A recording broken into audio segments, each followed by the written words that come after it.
Il faut qu'on parle de ce que vient d'annoncer la Corée du Sud. Le président sud-coréen vient de reconnaître la responsabilité de son pays dans l'adoption abusive de dizaines de milliers d'enfants envoyés à l'étranger pendant des décennies via des méthodes pas toujours légales. Si vous savez pas de quoi je parle, bougez pas, je vais tout vous expliquer. Dans les années 50, à la fin de la guerre de Corée, la Corée du Sud était fortement appauvrie et comptait environ 100 000 enfants orphelins et déplacés. Le gouvernement avait alors lancé un programme d'adoption international présenté comme une initiative humanitaire.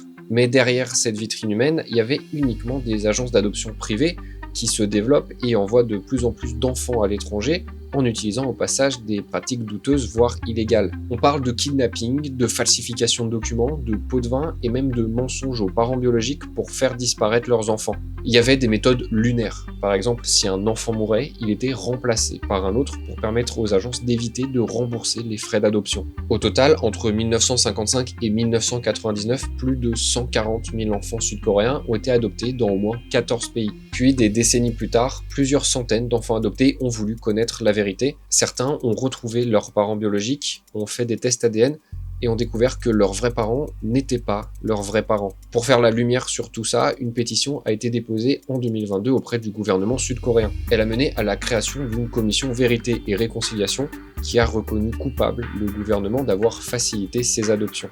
Aujourd'hui, la Corée du Sud s'est engagée à restructurer son système public d'adoption pour délaisser les agences d'adoption privées.